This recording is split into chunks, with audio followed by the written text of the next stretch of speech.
Hello, I'm Archie Luxury and welcome to the program, and today I'd like to talk about abandoned amusement parks.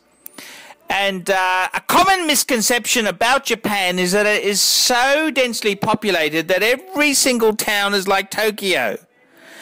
Urban people all crammed together, few empty spaces. Not only are there still tons of rural space, but there are abandoned places. And they're simply left to rot. The Japanese call these places Taikyo. Haikyo. Some of the creepiest of all Haikyo in Japan are amusement parks. Places where people used to gather to have fun or go on vacation now sit vacant to rust and become overrun by Mother Nature. And it's really wonderful stuff. And I just love it. I love to see. It's kind of like watching a car accident. You know, you can't help but look. And the question is, why do these amusement parks in Japan fail? And there's heaps of reasons why. And one of the things is a lot of the bigger parks, places like Universal Studios in Disneyland, have put a lot of the smaller parks out of business. Why would you go to some no-name amusement park when you can go to Disneyland? The failing banks. A lot of the smaller parks were financed by banks that gave bad loans or failed for other reasons. With those banks gone, the amusement parks can't afford to stay open.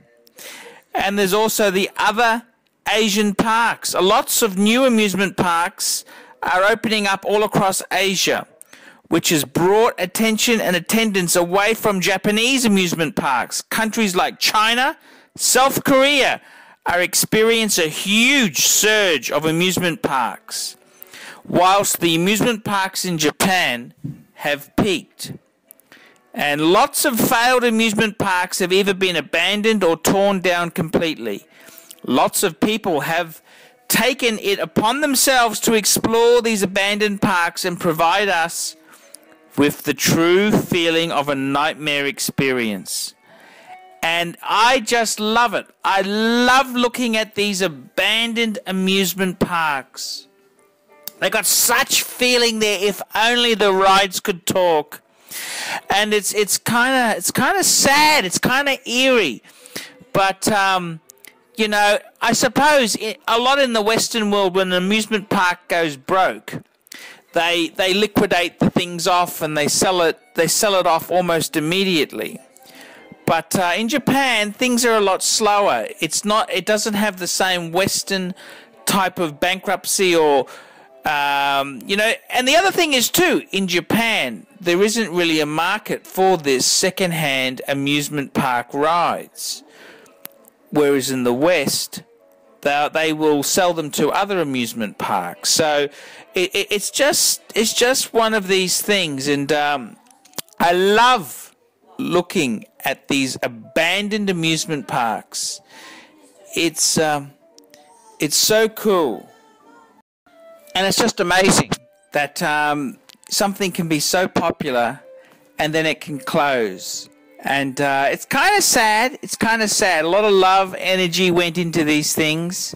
And these amusement parks, it's a very fickle business in Japan. You can be at the top of your game, and then it can be a complete nasty shitter.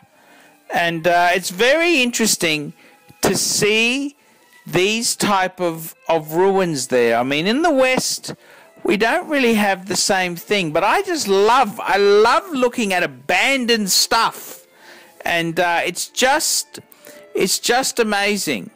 I'm Archie Luxury. Tell me what you think of that.